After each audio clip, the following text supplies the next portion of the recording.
오직 예수님께서 우리의 전부가 되십니다 라고 하는 제목의 말씀으로 잠시 소요리 문답 강의의 은혜를 나누고자 합니다.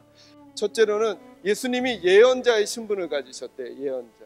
그리스도가 예언자의 직무를 수행하심은 그의 말씀과 성령에 의하여 우리의 구원을 위한 하나님의 뜻을 우리에게 계시하심으로써 하십니다. 아멘. 선지자가 하는 제일 중요한 일이 뭐라고요?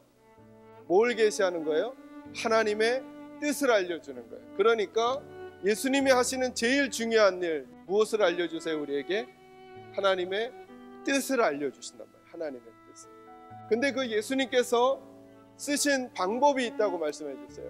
말씀과 성령을 사용하셨다. 말씀과 성령. 하나님을 아는 것과 예수님을 아는 것이 영생이라고, 예수님을 어떤 사람으로도 대치될 수 없으며 어떤 사람과도 똑같지 않으며 어떤 사람과도 비교될 수 없는 다른 수준의 분이심을 하나님께서 선언해 놓으셨단 말이죠. 그죠? 이게 매우 중요해요.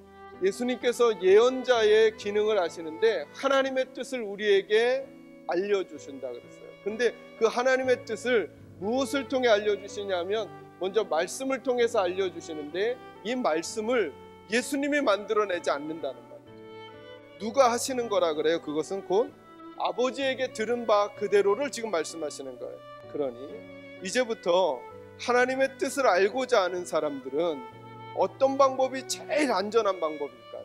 아버지께 들은 대로 예수님은 말씀하셨다고 말씀하셨어요. 그러니 여러분, 저와 여러분이 힘있고 바르고 온전한 믿음 생활, 이 땅을 살다가 하나님 앞에 섰을 때, 우리가 그분 앞에 섰을 때 그래도 바른 믿음 생활했다라고 하나님이 우리를 말씀하시려면 우리에게 가져야 되는 태도가 한 가지 있다라고 하는 것이죠. 도대체 하나님이 우리에게 뭐라고 말씀하셨을까? 기도함에 있어서, 가정을 꾸려감에 있어서, 내 인생을 살아가는 것에 있어서, 혹은 교회를 봉사하고 결정함에 있어서 얼마나 말씀과 가까이 하고 있는가라고 하는 것을 생각해 보아야 한다는 거죠. 저는 이 자리에 계신 여러분들이 정말 말씀을 사랑하는 분들이 되셨으면 좋겠어요. 그래서 예수님은 뭐라고 말씀하시느냐 하면, 하나님의 뜻을 드러내는 것에 하나님의 말씀과, 그리고 누구의 의지에서요? 성령님의 의지에서. 그래서 말씀과 성령은 항상 같이 가는 거예요. 여러분, 성령 충만하고 싶으세요? 그럼 말씀을 읽으셔야 돼요. 아니요, 말씀을 먹으셔야 해요. 여러분, 말씀을 잘 깨닫고 싶으세요? 성령님의 인도하심을 받으셔야 돼요. 저는 여러분들이 이 말씀을 들으면서 믿음에 대한 구체적인 열망이 생기셨으면 좋겠어요. 성령 하나님을 추구하면서 말씀을 읽어야 되겠구나. 저는 우리 교회가 말씀과 성령이 충만한 교회가 꼭 될 수 있기를 주님의 이름으로 축원합니다.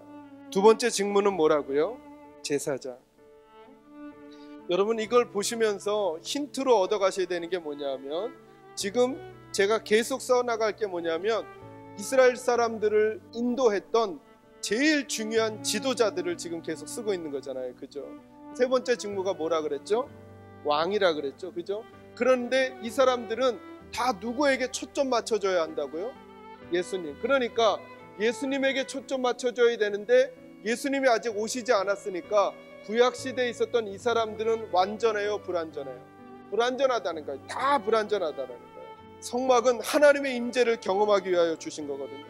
진짜 하나님의 영광과 거룩의 임재를 경험하려면 이것 가지고는 아직 불완전한 거예요. 성막에서 제사를 드려도 불완전한 거예요. 영원한 영광이 우리에게 오려면 우리에게 진짜가 오셔야 돼요. 그분이 바로 예수님이래요. 많은 사람의 죄를 담당하시려고 어떻게 들이신 바 됐다고요? 단번에, 딱 한 번에 모든 문제를 다 해결하셨단 말이죠. 그런데 옛날 제사장들이 드렸던 제사는 어땠어요? 딱 한 번만 가지고는 안 된다 그랬죠. 그죠? 드렸지만 가서 죄 지으면 또 재물 계속 반복했어요. 왜요? 이건 완벽한 게 아니니까. 우리에게 있는 대제사장은 우리의 연약함을 동정하지 못하실 리가 아니요 모든 일에 우리와 똑같이 시험을 받으시니로되 뭐는 없으시다고요? 죄는 왜요? 흠없는 어린 양이셔야 하니까. 이분은 원래부터 죄가 없으셨고 나중에도 죄가 없으신 분이세요. 16절, 그러므로 우리는 긍휼하심을 받고 때를 따라 돕는 은혜를 얻기 위하여 은혜의 보좌 앞에 어떻게 나아가라고요? 담대히. 왜 우리가 어떻게 하나님 앞에 담대히 나아갈 수 있게 될까? 이 은혜의 보좌 어떻게 담대히 나아갈 수 있을까요? 어떻게? 우리에게 완벽한 재물이 계시거든요. 내 안에. 그분이 누구예요? 예수. 완벽한 대제사장 예수가 계시고 완벽한 제물이신 예수가 계시고 그분이 이미 제사도 드려주셨어요. 어디서요? 십자가에. 우리는 이제 하나님과의 관계가 완전히 회복됐어요? 회복될 게 또 남았어요? 완전히 회복됐단 말이죠. 그래서 이제 저와 여러분은 하나님과 막힌 게 없는 거예요. 그래서 이건 취소됨이 없는 거예요. 취소됨이. 그래서 이 예수님을 믿는 게 중요한 거예요. 완벽한 선지자셨으며 완벽한 제사장이며 완벽한 우리의 왕이 되신 그분을 모시고 살아가는 믿음의 삶을 살기를 원하고, 그래서 이 땅을 승리하는 주의 백성으로 살아가시기를 주님의 이름으로 축원합니다.